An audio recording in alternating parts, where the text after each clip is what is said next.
Welcome to Creative Piecemeal Podcast, a podcast for creatives. I'm your host, Tammy Takeishi. Join me for compelling conversations with artists, actors, authors, musicians, and other creatives about the impact of the creative and fine arts in their lives and our ever-changing world.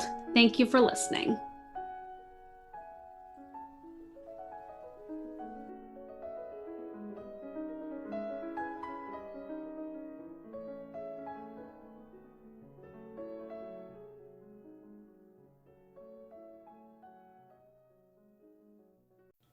Hello and welcome to the Creative Piecemeal Podcast. This is Tammy Takeishi. I'm delighted to be joined today by pianist Koji Attwood. Koji Attwood is a graduate of the prestigious Juilliard School, where he appeared regularly on The World of Piano, as well as on New York's WQXR. Mr. Attwood is currently on faculty at the Gifted School in Salt Lake City and a visiting associate professor at the University of Utah. Welcome to the show, Koji Attwood. Great to have you. Thanks for having me. Oh, so this is how it usually happens. It's like a Marvel movie. You need the origin story, I guess. Neither of my parents are musicians, but they both studied art history and had a great appreciation for music.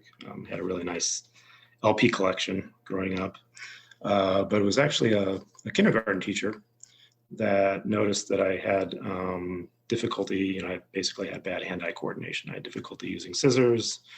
I had difficulty tying my shoelaces, and even kind of writing was a little bit of a struggle. So she thought that if I took a musical lesson, some sort of instrument, that it would help my hand-eye coordination. So literally, that's the only reason why I started. It seems to have worked out well for you. My dad taught me how to play golf, and then I started taking piano lessons around the same time, about 5.5. And my golf game progressed further than my piano. Even though I had to make a choice at one point. I got pretty good at golf, but I knew that people don't realize unless you're really in it, like how ridiculously good it is.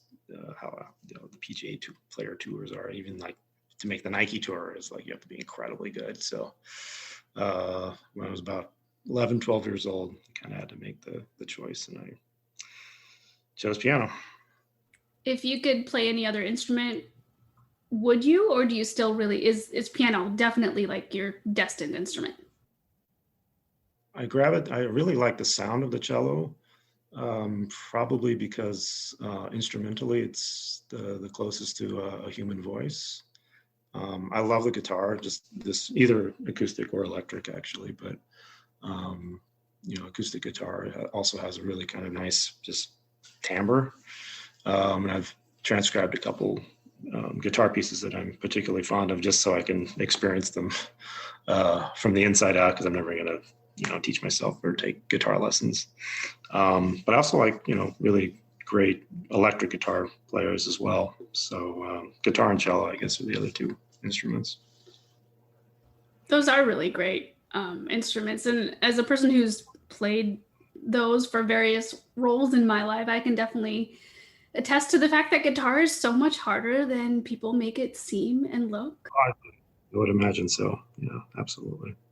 So you are an avid performer and a pedagogue, and obviously life pre-pandemic is different than life now for many creative artists. And I was wondering what advice you have for people pursuing a track where they're going to be a performer as well as an educator. Well, performing, I would just really make sure that's really, really, really what you want to do. It's not very glamorous. It's a lot of travel. It's a lot of trying to find places to practice when you finally get to where you need to go. And it can be a very grueling schedule. But if you just absolutely can't live without, having a live audience and performing in front of that, I would say go for it. As far as teaching, you experience a lot by doing, but I would also see if you can observe really great teachers. And it doesn't matter if it's, in your chosen instrument or just anybody. I found I've I've learned a great deal about teaching from observing a couple of violin teachers here, actually.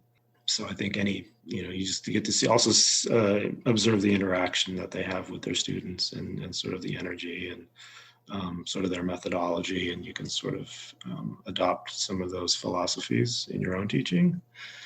So it's a combination of, I think, observation, but also just you have to do it. And teaching is performing is a gigantic responsibility, but teaching is also a gigantic responsibility. So it's a different kind of pressure, and both can be rewarding and both can be frustrating. I've kind of been fortunate to be able to have experienced sort of both worlds. I don't consider myself a great teacher by any means, but I certainly think I've gotten better, at least in the past 10 years that I've been doing it, or at least I hope I've gotten better at it. And both are very noble pursuits, and a lot of performers teach and a lot of teachers perform in some facet. It seems like, especially for musicians, you can't really get away from one or the other. There's always imparting wisdom, and whether it's through a concert or through a master class and or through lessons and things like that. You went to some really prestigious schools. Who were your role models growing up, and which teachers really impacted you?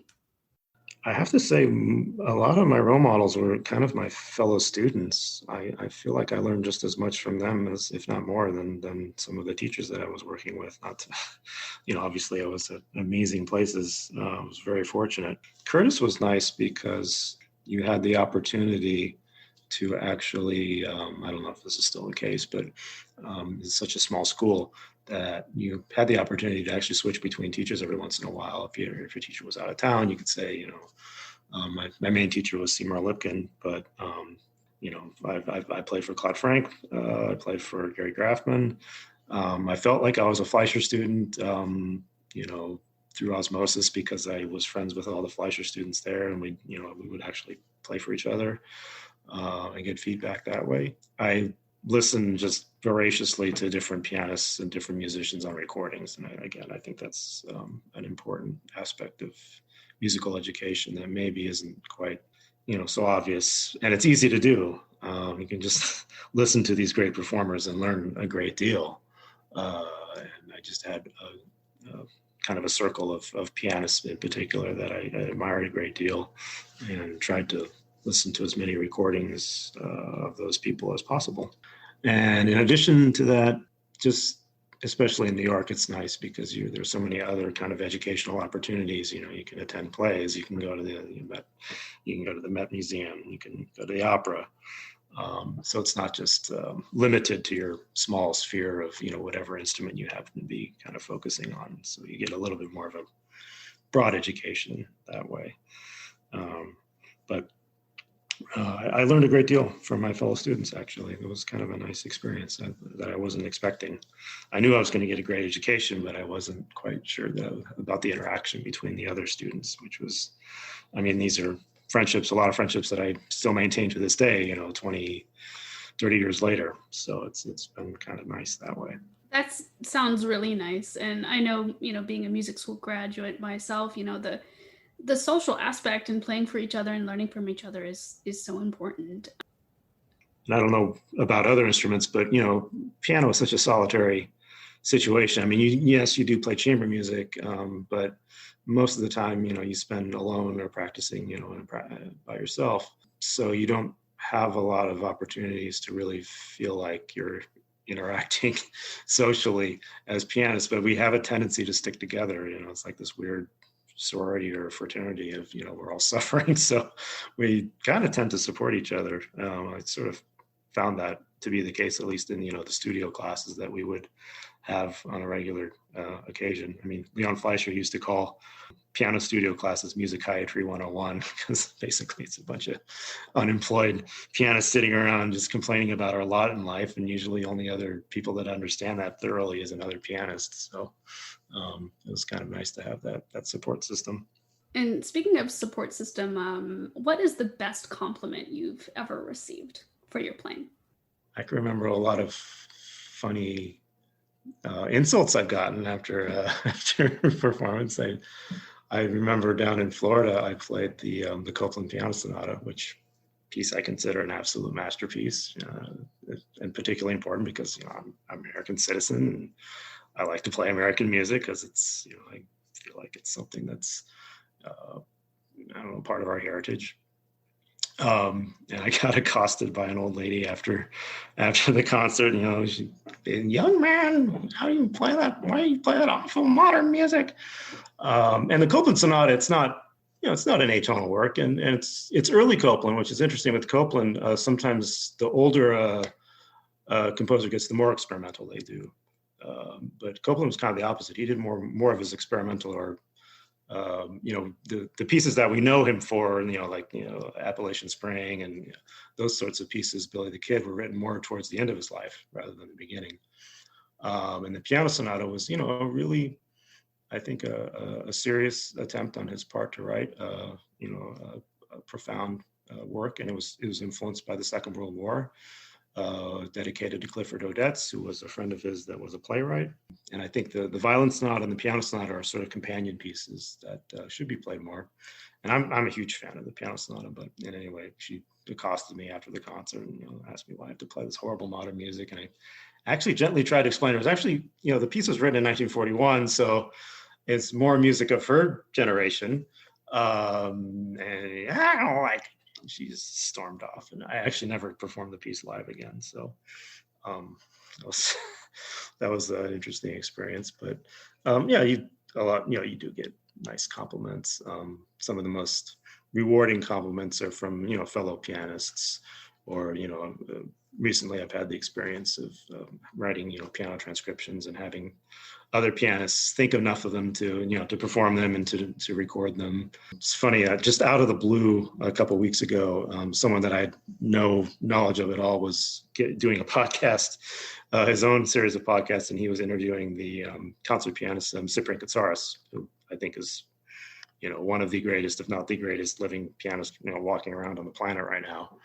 And he mentioned me in the podcast, and Cyprian said all these ridiculously nice things about me. So that was very unexpected, and I'm very, very appreciative of that. So sometimes the best compliments are from people that are in your own field, because they know, and they have a sense of it's like a chef being complimented by another chef. If someone likes your food, that's a pretty nice compliment from another chef. That sounds lovely. I know I've been a fan of your playing for quite some time, and I hope to hear some more of your music in the future, especially your transcriptions, which are so interesting. Can you tell me how you got interested in that, and what's next for you in that? I just was. I had a good friend of mine. He invited me to play in sort of a concert series that he had organized, dedicated to honoring the memory of a great Hungarian pianist, George Cifra. And at that point, he was actually the de facto president of the Cifra Society, at least the United States chapter of that. But he organized these concerts once a year, and usually the repertoire was lots of Liszt, of course, but also doing repertoire that maybe was not so well known and deserved a wider audience.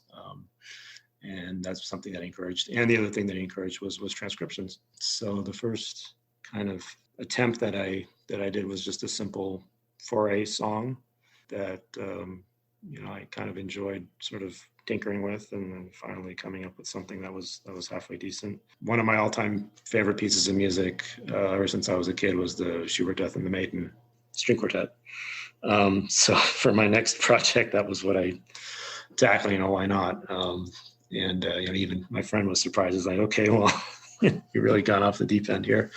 But I started with the second movement first because I liked the idea that the piece itself is a transcription. It was, taken from an earlier song that I had written. So I was really doing a transcription of a transcription.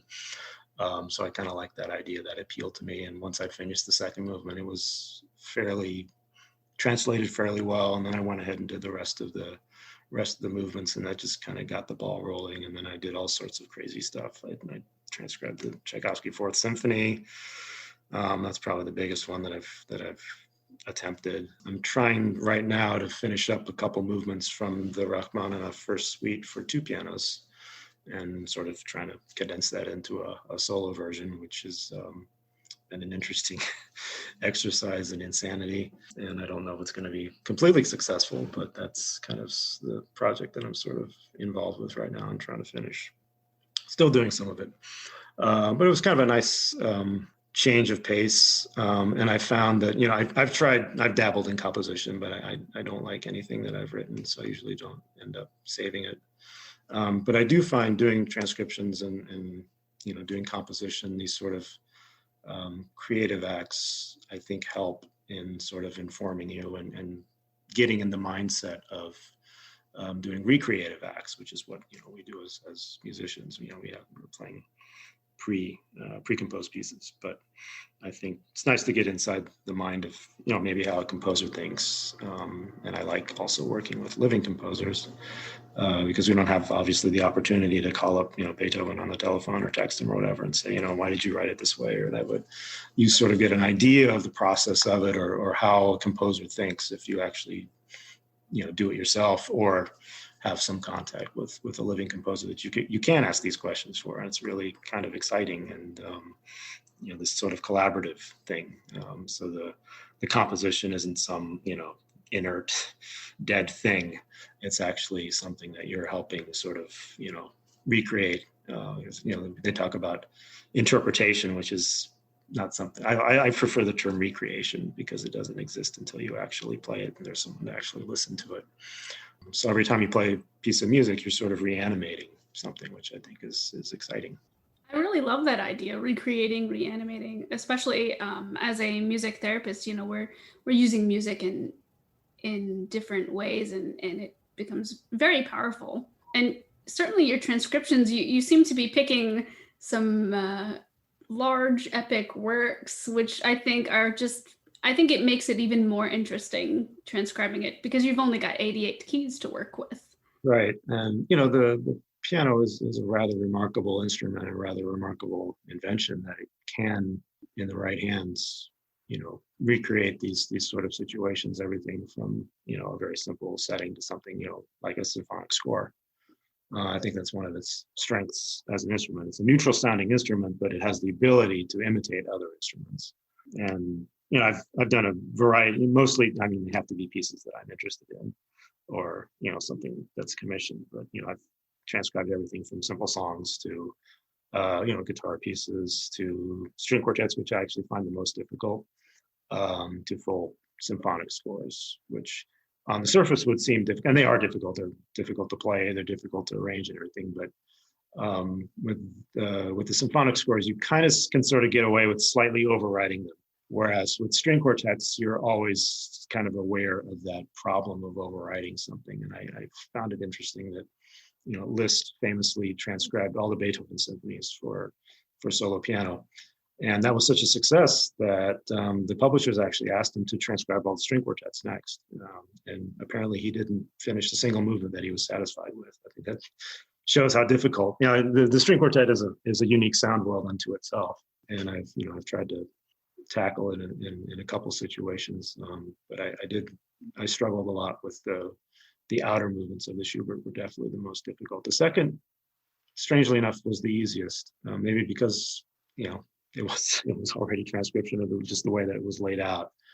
But the outer movements and some other string quartet situations I've tried to do it's much trickier because you are kind of aware of not overriding it and sort of changing things too much. And that's always kind of the dilemma you find yourself in when you do these transcriptions is, you want to, at least I want to preserve the original intent of the piece as much as possible. But at the same time, it has to translate to the piano. It has to sound somewhat like a piano piece. So that's a really weird juggling act sometimes. Yeah, I was going to say, it sounds like a delicate, creative balancing act for sure. Yeah. And, sometimes I'm not saying everything I do is successful. I stray, particularly in some situations, I probably stray way too much on the side of overriding something than underwriting it. But that's just kind of the way my ear, I usually do it by ear and then I work it out on the piano. So I have a conception of how I want it to sound initially. And then if I can achieve that, that's pretty cool. But if not, you have to do a lot of tinkering. And sometimes to achieve that effect, you have to sort of rewrite things to sort of accommodate that. But it's an interesting process. Do you think you would ever tackle something like an opera or a pop piece or something sort of outside of what you've already done for transcriptions? Well, I mean, the craziest transcription I did was I transcribed the last scene from Don Giovanni, the commendatory scene. It's kind of unplayable, but it's all there if someone wants to try it. And the other nice thing I've sort of, particularly with Tchaikovsky, I had this experience, obviously with Schubert and some of these other composers, you're already aware of what amazing craftsmen they are. But with the Tchaikovsky symphony, I really grew to appreciate how great a craftsman he is. Because, it's not his fault, but, when you listen to a Tchaikovsky symphony, you're just so overwhelmed by, the color and, the power of the orchestra. And obviously that's one of his gifts. In my opinion, he wasn't the greatest piano composer. His piano compositions are not as successful for me, but his symphonic works, his ballet scores are incredible. And it was nice to sort of, if a full symphonic, work of Tchaikovsky is like seeing this huge, beautiful oil painting or something, and doing a piano transcription was sort of like seeing like a sketch, like a charcoal sketching of it, or just like, I don't know, really started to appreciate him as a craftsman and the counterpoint, and just, I wasn't so focused on the coloristic elements that I was actually able to sort of appreciate it on a purely musical level. So that was kind of an interesting experience. Would you say that Tchaikovsky is one of your favorite composers, or do you have a few others that rank up there? Or if you're, is it different depending on, is it a transcription they're your favorite? Is it performing? Is it someone else's your favorite? Yeah, I mean, Tchaikovsky Fourth Symphony is one of my all-time favorite pieces, period. If we're talking about composers, I guess, it's always usually a toss-up for me between Schumann and Schubert.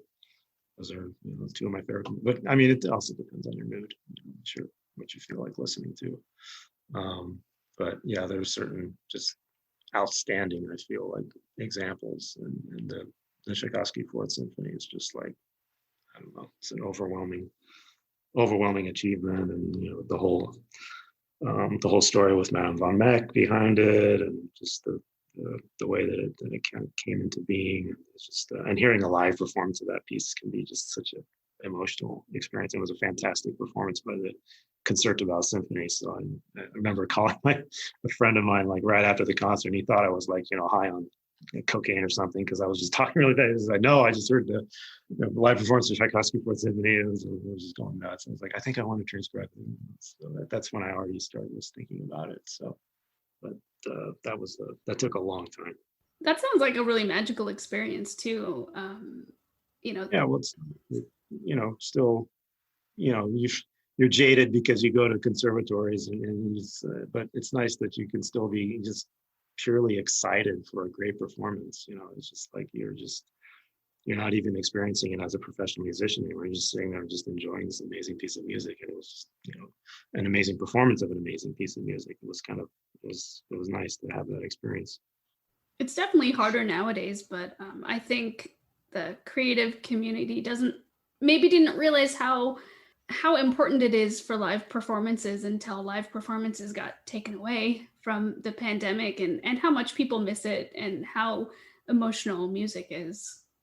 Yeah, if anything's going to come out of this that's good, is people won't take some of such things for granted. And of course, the importance of live performance declined greatly with the advent of recordings. And I love recordings, but they're great historical documents, particularly when you have recordings of composers playing their own pieces. I was just covering that in one of my classes. But nothing will ever supplant a live performance, just because of that, immediate emotional experience that you have. Agreed. And it's the same even for like rock music. Any live performance is just so transcendental. Particularly with rock music, I think. You really feel not only the energy of the performance, but the energy of the crowd. I was watching Metallica's performance when they played in Moscow, and literally, I think there were like 500,000 people in this airfield. Like, the energy from the crowd was just unbelievable. And I think they felt it too, because it was one of their best concerts I've ever heard of theirs. And it's just like, wow, they were just swept up in the emotion of it as well. I know that the creative arts are always fraught with ups and downs, but talking about experiences that make us feel alive, what's a time that you felt most alive or happy with your art? Um, Probably the couple. Well, I've only been really happy. I can really count on like two hands anytime I've been like completely satisfied with the performance. So it doesn't happen very often. There were two performances with American Ballet Theater that I really enjoyed. I wish those were recorded. I think they recorded a different performance.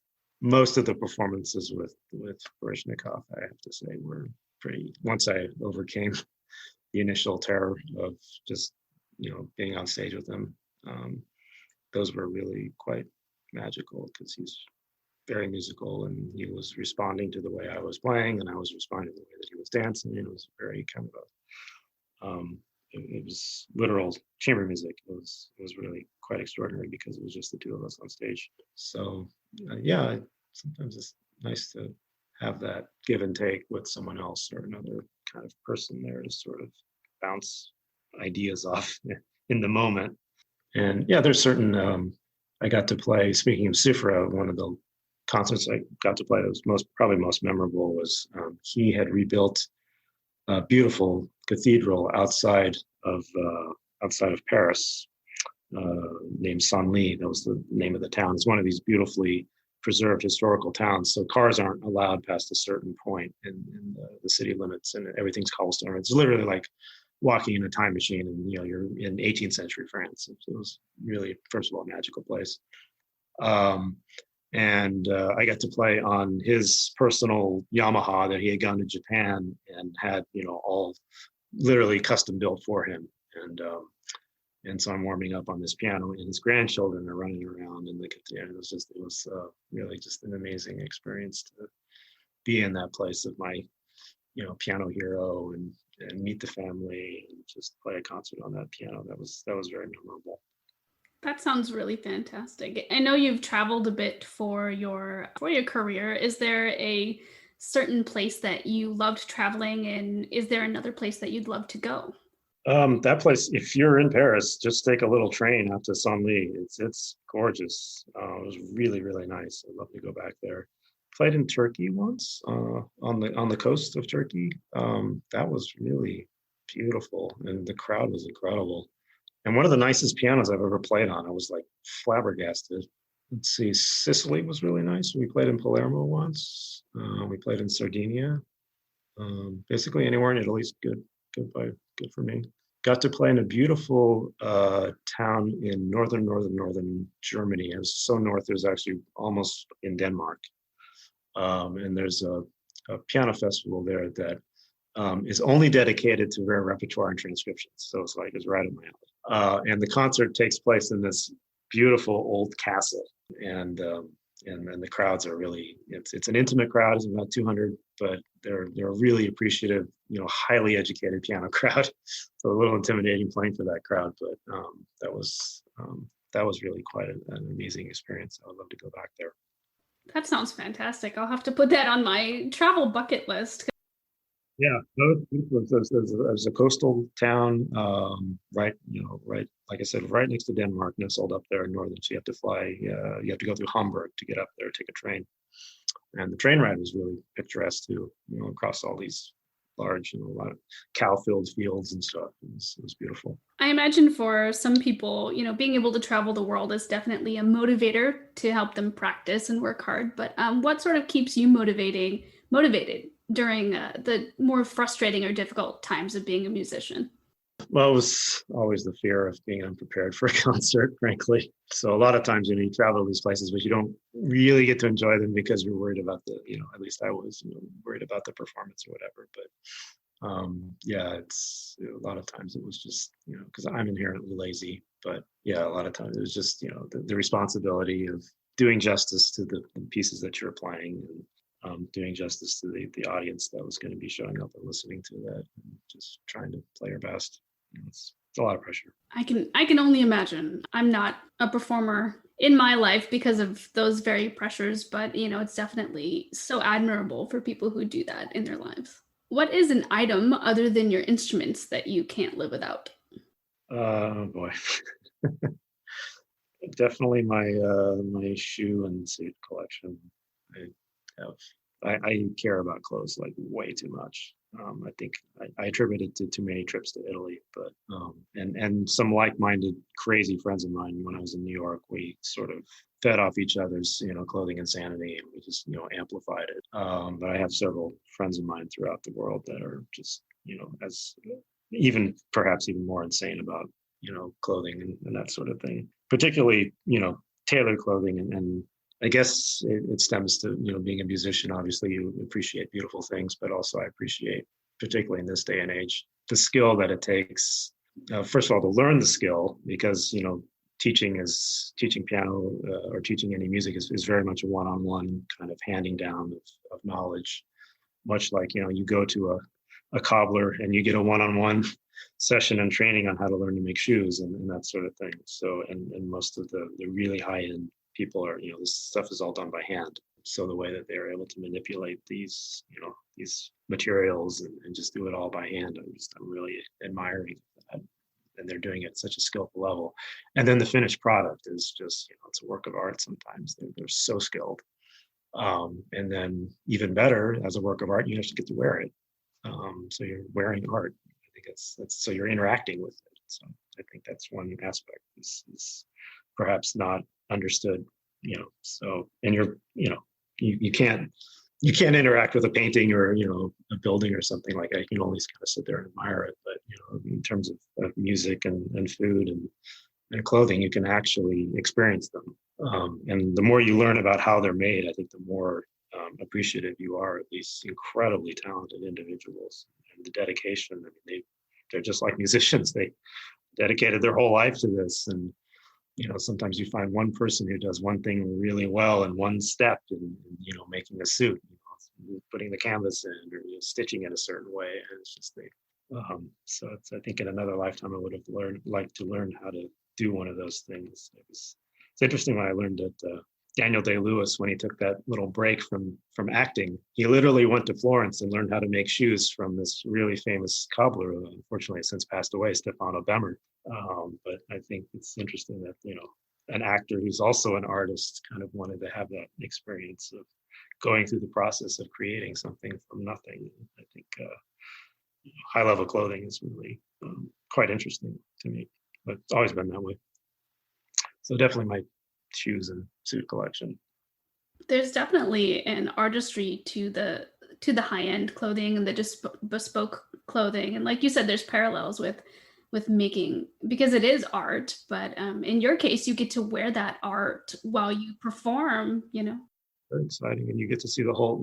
I unfortunately haven't had the pleasure of going and having a bespoke suit or a pair of shoes made, but I would love just the process, because you get to have a relationship with that person who's literally making something just for you. I think that's really cool. I know you also collect fountain pens. Are you still collecting them? I have a couple fountain pens. It's more mechanical. Being Japanese, I think I'm just obsessed with mechanical pencils. And that also kind of became more of an obsession when I do all my scores by hand. Notate them. So I had to kind of, through trial and error, find the best ones that, and experiment with different types and different leads and different sizes of leads. And generally having the experience that, Japanese and German pencils are tops, definitely are. They know what they're doing as far as, mechanical pencils are concerned. I agree with you there. I've been to a few Asian stationery stores and I'm just blown away by what they have. If you go to Kinokuniya in New York, the whole basement level is just that sort of stuff, and it's just like Shangri-La. I mean, it's amazing. I love that. If you had to pick a favorite brand of pen or pencil, what would it be? German, I like Rotring. They make really nice stuff. They're different. There's a couple different Japanese brands that I like. Pentel's always good. But I think, as far as German's concerned, all the Rotring, the 800, the 600, they're really well engineered, writing utensils, I have to say, and they're quite comfortable. So Definitely, as musicians, we're picky about our writing instruments because you have to mark up in the music, and it's if it's too faded or if it's too dark, it doesn't erase well. I completely understand the search for the perfect pen and pencil. we're all OCD anyway, so it's an aspect of it, I think. So I was curious, what is one common myth about the music field, about being a musician, that people should know about? I guess maybe the glamorous aspect of it, because you only see, like, I don't know, it's not as glamorous as it's cracked up to be, I guess, is one thing.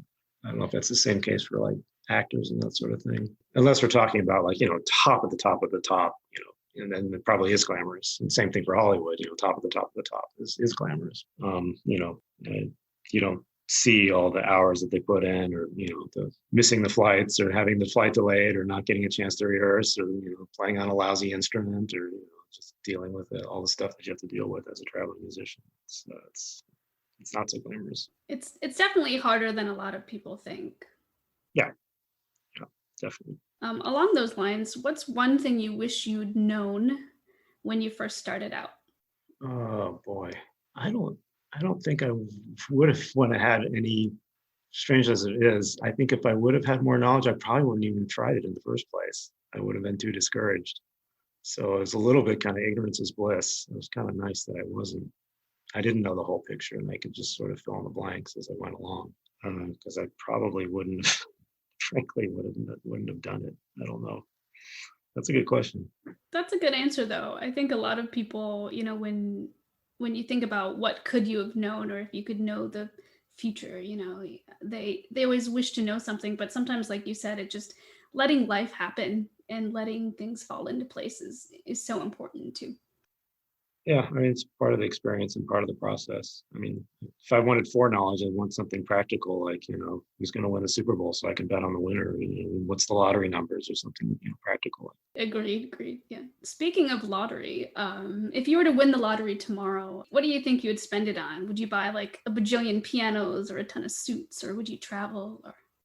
I would buy one really nice pre-war Steinway or pre-war Mason and Hamlin. Yeah. Not necessarily a concert grand, just some nice pre-war instrument. Yeah, I probably would travel to at least, travel to London, try out a couple of suit makers there, travel to Italy, travel to Paris, do some traveling for sure. Yeah, I think that would be fun. Or just travel around and try out different pianos and see what that whole process was like, in sort of experimenting with different instruments. And maybe not just Steinways, but some other, like a Bechstein or something a little bit more off the beaten path. That sounds like it could be a whole nother job in the making, just traveling and playing pianos. Yeah, it'd be fun. I think that'd be really enjoyable. Well, before we go, I was wondering if you could have dinner with any musician, dead or alive, who would it be? Well, I can only choose one. You can choose a couple. How about a party of 5? Party 5, okay, 5. That's good. Well, I want to see. First of all, I just want to see how they interact, not just obviously on an individual basis, but I want to see Liszt and Chopin. Busoni, I think, would be a fascinating figure to talk to about music and talk about arranging and that sort of thing. I did my doctoral dissertation on an American pianist who died in a plane crash when he was 31 years old. I would love to have met William Capell, and probably either Cifra or Horowitz, one of the two, or hopefully both. But I think that would be a nice round out for that group of amazing musicians. But I would love to just observe the interaction between Liszt and Chopin, because there's so much written about their relationship with each other, and there's both in their own right. They probably did more to further piano and piano technique than any other figures in musical history. So for pianists, I mean, Liszt and Chopin are so important, and I love them both equally for different reasons. And they were both so cultured and educated. I think it would just been fascinating to have a conversation with either of them, but just to see them interact with each other, I think would have been funny. That sounds like a fantastic dinner party. Excellent. Well, thank you so much, Koji Attwood, for joining me on the podcast and talking about some of the things you're very passionate about. Thanks for having me on the program. Appreciate it. All right, friends, that's it for us today, and I hope you enjoyed. Keep listening for future podcasts. Thanks for listening to the podcast. Like the show? Have a question? Stop by the Facebook and Instagram pages. Links are in the show notes, or search for Creative Piecemeal Podcast on social media and click follow for all the latest.